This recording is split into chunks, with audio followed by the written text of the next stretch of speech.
Well, it's no Wasting Light, but maybe it could have been if it wasn't for this one thing. Regardless, I'll tell you what, Josh Freese has his work cut out on this new Foo Fighters tour. So, the new Foo Fighters album, But Here We Are, is out. And it looks as though everybody's just loving it. The NME's giving it 5 stars, The Independent, 4 stars, Far Out Magazine, 4 stars. The BBC, well, they don't use stars, but if they did use stars, it'd probably be 4 or 5 stars by the sounds of their review. And that's just the critics. Over the past few days, I've spoken to many friends who are big Foo Fighters fans, and they're all pretty much saying the same thing. They're all saying that But Here We Are is probably the best Foos album since the Wasting Light album, which is a pretty legendary album, as all you Foos fans will know. Some of the band's best ever work. But is this just sentiment speaking, or is it actually one of their best albums? Well, I've had a few listens now, and for me, there's just one thing about this album that just ruins it for me. Let me explain. But Here We Are is a Foo Fighters 11th studio album, released on the 2nd of June of this year, just in time for the summer festival circuit. A 10-track album that actually has a really long running time of 48 minutes and 14 seconds. Fewer songs than what tend to appear on rock albums these days, but that doesn't necessarily mean less music, as you see here. Some of the songs are monsters, and we'll talk about that in a second, but I did just want to touch on the album's credits just in case some of you aren't familiar with them. Dave plays the drums on all the tracks on this record, and the album's produced by Greg Kurstin, who produced Medicine at Midnight and Concrete and Gold before that. He is most famous, of course, for doing the last Adele record. He's also worked with Paul McCartney, Sia, Lily Allen, Harry Styles, loads of big names, and the guy knows what he's doing. But what we ended up getting from this collaboration this time around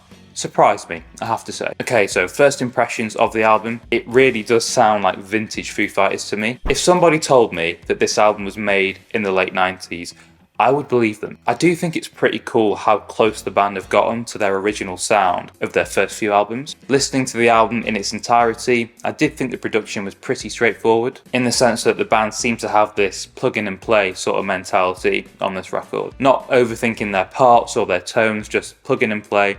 Pretty spontaneous sounding to me. And the album isn't actually as slow or emotional or as dreary as one might expect, given the discussion topics on this album. The death of Taylor Hawkins and also the death of Dave's mother, but it's actually a really varied listen from start to finish, in the sense that there are some really hard-hitting and aggressive rock numbers like Rescued and Under You, but there are equally some really good softer, deeper cuts and even some more dancier numbers. The album flows quite nicely, and my personal favourites are actually some of the deeper cuts on this album. For me, they do a lot more for me than the singles did. Nothing at All, for example, is a standout track for me. A really nice change of pace at the halfway point in the album. And I think this song takes several cues from Medicine at Midnight. Really funky and dance-inspired verse, and an equally hooky and catchy chorus. Hearing Voices might just be my favourite song on the whole thing. That bass riff and the haunting sounding legato guitar riff in the verse just works so well together. And the tone of that lead guitar is quite chilling actually, which fits the whole theme of the song. Really nice vocal melodies too, especially in that post-chorus part. But probably my favourite part about the song is how it ends. When the song fades out, and what to my ears sounds like maybe the original demo for the song, played on a single acoustic guitar with a piano, fades in. Perfect way to finish the song. And I love that raw, unedited sound. Works really well here to end the song. Now, in a normal review, I'd probably labour the things that I really like about an album for a bit longer, before moving on to addressing some of the shortcomings. But for this particular review,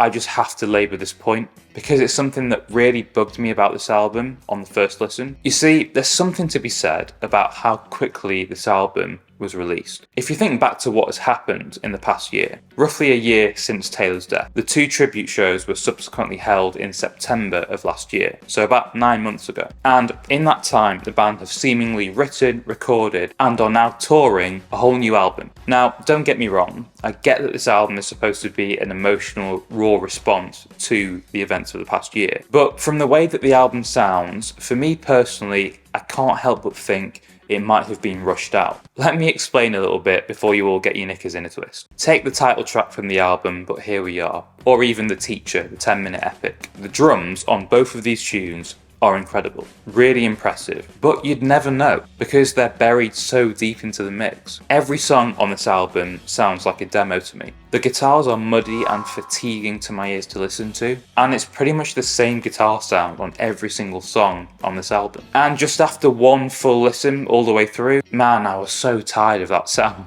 And I had the same thought on pretty much every song that I was listening to. I just wanted to hear the other parts a bit more clearly. For example, instead of burying Dave's drum work, I'd have really liked to have those drum fills just on a fader, just like ridden up, just to make the drums sound a bit bigger and pop more. Or have the intro riff for Under You sit on top of the wall of guitars rather than being buried within them. But there's little to no separation between the parts in these mixes. They just get lost in the mud of that rhythm guitar sound that just takes over the whole record for me. I guess what I'm trying to say is you can still have a raw and unpolished sound that sounds like a demo, but still has good instrument separation. Take The Strokes' first album. That's a great example of that. It's a shame for me because the drums really are something to behold on this album, and I think Dave's done Taylor proud on this record. But I do think Greg Kurstin would have had something to say about this, surely. Surely as the band's producer, this just wouldn't have been acceptable. That was just my initial gut feeling listening to this record for the first time.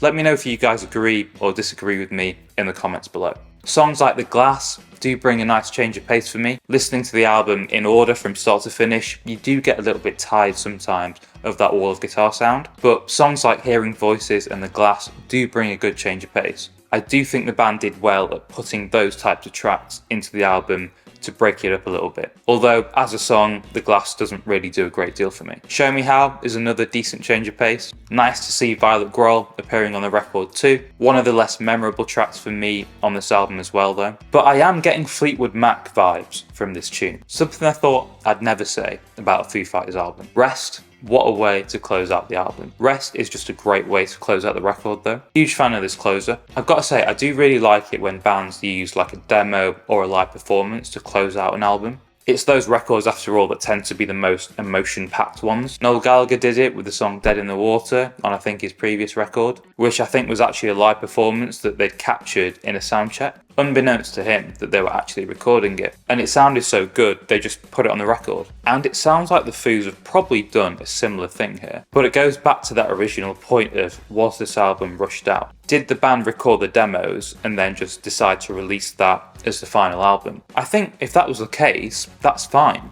Absolutely nothing wrong with that if it's been mixed well. But in this case, it just hasn't for me, and it's kind of tainted the whole experience of listening to it. I do think, in summary, there are some really strong songs on this album, but the whole thing is just let down by the mixes. Just so muddy, and a lot of the great guitar and drum work isn't showcased as best as it could be. However, I do think the songs will sound much better live, and from the footage I've seen so far, they definitely do. And of course, I'll be getting tickets to see the band live at some point this year. Regardless of what I think though, I'm grateful that the band are still making music, even if they might need to have a word with their mix engineer. All jokes aside, I do hope you guys enjoyed the video. Make sure to leave a comment below, let me know what you think of the new record. Subscribe if you're new, and if you enjoyed this one, I'll leave a few links to some videos on screen that you might want to watch next. Long live the Foo Fighters. See you in the next one.